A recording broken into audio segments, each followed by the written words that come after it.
कटती गैया करे पुकार, बंद करो ये अत्याचार।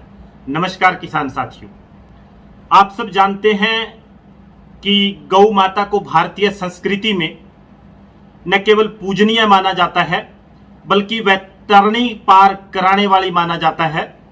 ये कहा जाता है आम देहात में कि गाय की पूंछ पकड़कर वह तरनी पार की जा सकती है। ऐसा राजनीतिक दल जिसने सत्ता की वैतरणी गाय की पूंछ पकड़कर पार की हो और सत्ता मिली हो, जिसने सत्ता से पहले संघर्ष के दिनों में वायदा किया हो कि अगर उनको सत्ता और सरकार बनाने का मौका मिलता है तो वो गौ और गौवंश के संरक्षण के लिए काम करेंगे, उनकी बेहतरी के लिए काम करेंगे और जिस स्तर पर जरूरत होगी गौ और गौवंश संरक्षण प्रदेश में किया जाएगा। लेकिन मौजूदा समय में जो सबसे भयंकर दौर गाय गौवंश के लिए, गौ माता के लिए हो सकता है, उससे वो गुजर रहा है। लंपी नाम की बीमारी ने, वायरस ने गाय गौवंश या गौ माता को अपने शिकंजे में जकड़ रखा है।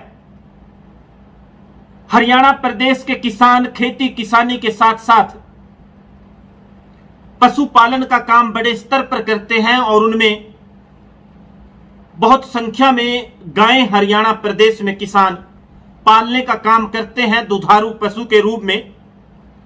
और इस आस्था विश्वास के साथ कि गौ सेवा से उनका जीवन सुधरेगा, अच्छा वातावरण और माहौल परिवार का बनेगा। लेकिन पिछले एक अरसे से जो लंपी नाम की बीमारी या वायरस गाय और गौवंश में फैला, उसके कारण न केवल अनेक गाय और गौवंशों की मृत्यु हुई बल्कि पशुपालक किसान भी बहुत लॉस में, हानि में इस मामले में गया। क्योंकि जब एक किसान का दुधारू पशु गाय या गौवंश जो है या बैल है उसकी मृत्यु होती है तो उसको हजारों रुपए का नुकसान उठाना पड़ता है और एक नया पशु अपना काम सुचारू चलाने के लिए, चाहे दूध के लिए, चाहे खेती के कार्य के लिए, उसको अरेंज करना पड़ता है, लेना पड़ता है। और हजारों गायों की और गौवंशों की लंपी बीमारी के कारण मृत्यु हो गई और लाखों रुपए का नुकसान पशुपालक किसानों को हो गया। लेकिन हरियाणा सरकार का पशुपालन विभाग और हरियाणा सरकार के मंत्री, विधायक, नेता गौवंश की समस्या, इस दुख तकलीफ के समय नदारद रहे। कोई कार्रवाई आज तक सही मायनों में जो की जानी चाहिए थी वो न पशुपालन विभाग ने की और न सरकार ने तत्परता वो कार्रवाई करने में दिखाई। जैसे यह मामला हमारे संज्ञान में आया, हमने मीडिया, सोशल मीडिया और समाचार पत्रों के माध्यम से इस मामले को उठाया। लेकिन सबसे बड़ा दुख उस समय हुआ जब हरियाणा सरकार के पशुपालन विभाग के चिकित्सकों ने, डॉक्टर्स ने, जो एक तरह से सबसे नकारा विभाग मैं कहूंगा, तो उसमें कोई गलत नहीं होगा, उन्होंने यह बयान जारी किए कि एक भी गाय की मृत्यु लंपी बीमारी से नहीं हुई। गायों की मृत्यु हो रही है, इसमें कोई दो राय नहीं। बल्कि एक आग्रह किसान भाइयों से करूंगा कि अगर आपकी गाय और गौवंश की मृत्यु होती है तो आप उसकी एक फोटो जरूर लें। 2 गायें हमारी थी, उनकी मृत्यु हो चुकी है इसी बीमारी के कारण, हमारे चाचा जी की थी। और वहीं से मुझे प्रेरणा मिली किस विषय को उठाएं और हमने उठाया। और आजकल में सरकार और सरकारी अमला थोड़ा सक्रिय इस मामले में हुआ। पिछले हफ्ते तक जिस डॉक्टर वीएलडी या हेल्पर से हमने संपर्क किया, उसने यह बताया कि कोई दवाई इस वायरस की नहीं है, रोकथाम के कुछ उपाय हैं, कुछ प्रिवेंशंस हैं, प्रिकॉशंस हैं। लेकिन सरकारी विभाग पशुपालन का जो मंत्रालय है या जो डॉक्टर्स हैं, जो हॉस्पिटल हैं, वैसे तो वो बंद के कगार पर है, कोई फायदा उनका किसान को होता नहीं, लेकिन वो भी विफल हर प्रकार से इस मामले में रहे। आज मुख्यमंत्री हरियाणा का भी एक बयान देखने में सामने आया कि 2 लाख से ज्यादा गौवंशों को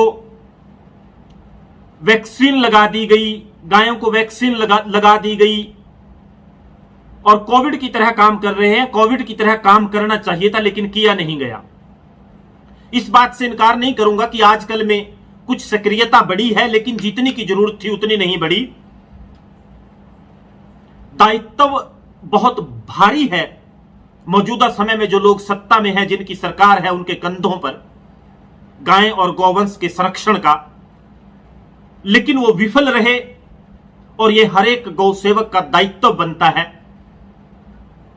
कि वो कुछ स्तर तक मदद कर सकता है, लेकिन पूर्ण रूप से सरकारी सहयोग के बिना और सरकार की तरफ से प्रचार के बिना गौ माता को, गौवंश को इस गंभीर समस्या से बाहर नहीं निकाला जा सकता।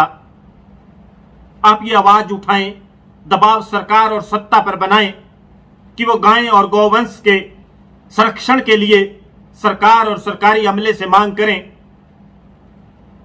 और हम भी आशा करते हैं कि और ज्यादा संजीदगी से और गंभीरता से सरकार इस विषय पर ध्यान देगी और युद्ध स्तर पर गाय और गौवंश के संरक्षण के लिए, इस बीमारी से निजात दिलाने के लिए वैक्सीन और जो उनका विभाग है पशुपालन का, जो डॉक्टर्स हैं, जो मृत प्राय पशुओं के हॉस्पिटल, पशु चिकित्सालय हो चुके हैं, उनको पुनर्जीवित करने की जरूरत है। और जिन किसानों के पशुओं की इस लंपी बीमारी के कारण या दूसरी रहस्यमयी बीमारी के कारण मौत हुई, उन किसानों को मुआवजा भी सरकार दे। और ये पूरे हरियाणा से आंकड़े इकट्ठे करे कि कितने पशुओं की मृत्यु हुई और कौन कौन किसान प्रभावित हुए, और उनको आर्थिक सहायता और मुआवजा सरकार को निश्चित तौर पर देना चाहिए। और आगे रोकथाम के लिए गंभीर उपाय और युद्ध स्तर पर काम सरकार करे, ये मांग हम करते हैं। इसके अलावा जो पशुओं के बीमे की योजना सरकार की है, उसकी तरफ भी सरकार को ध्यान देने की जरूरत है कि जो किसानों के दुधारू पशुओं की मौत लंपी बीमारी या दूसरी कोई रहस्यमयी बीमारी है उससे हुई, उसकी तरफ सरकार तुरंत ध्यान दे और उचित कार्रवाई के लिए संबंधित अधिकारियों को निर्देश दे।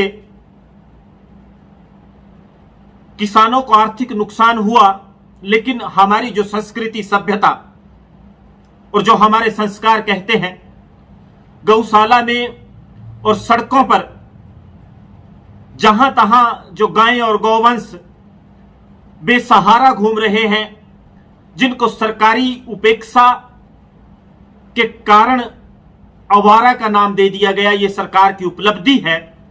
मैं कहना चाहूंगा कि सरकार के समय में बेसहारा गाय और गौवंश को आवारा का नाम दे दिया गया। सड़कों पर जहां तहां लोगों के लिए, किसानों के लिए वो समस्या का कारण बने हुए हैं और उनको आवारा पशु हर एक समाचार पत्र, सोशल मीडिया, किसान और लोग कहते हैं वो बेसहारा हैं।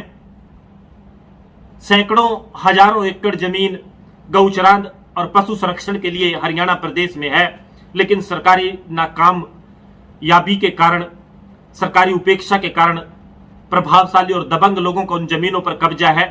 सरकार वो छुड़ा नहीं सकती। बस किसानों की जमीनें जो उनके हड़ के नीचे थी, जुमला मालकान, मुश्तरका मालकान, उनको छीनने पर सरकार आमादा है। लेकिन मामला केवल गाय और गौवंश के संरक्षण से जुड़ा है। कटती गैया करे पुकार, बंद करो ये अत्याचार वाली सरकार से एक निवेदन है, आपका दायित्व ज्यादा बनता है। दायित्व तो हर एक व्यक्ति का है, हर एक सरकार का है, लेकिन आपने गौ संरक्षण की बात बड़े स्तर पर की थी। वोट गाय और गौ संरक्षण के नाम पर मांगे थे।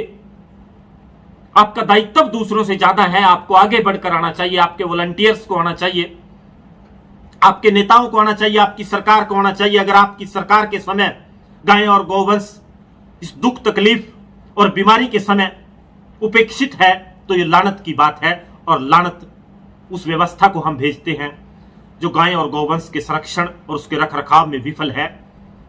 आजकल में कुछ सरगर्मियां तेज शुरू हुई हैं सरकार की तरफ से, लेकिन आज से पहले नदारद था। आशा करेंगे कि बेहतर सरकार करेगी। आपसे एक आग्रह कि मुद्दा वीडियो अगर पसंद आए तो लाइक, शेयर और सुझाव कोई है कमेंट के माध्यम से बताएं। चैनल सब्सक्राइब करें ताकि जो भी समस्या किसानों से जुड़ी, आम जन से जुड़ी है, जब हम उसको वीडियो के ब्लॉग के माध्यम से या कोई जानकारी आपके साथ साझा करें या कोई समस्या उठाएं, वो सबसे पहले आपके साथ हो। और इस प्लेटफॉर्म के माध्यम से हम और आप आगे भी जुड़े रहें, उसके लिए चैनल सब्सक्राइब करें। आज की इस वीडियो में इतना ही। धन्यवाद। जय हिंद, जय भारत, जय गौ माता।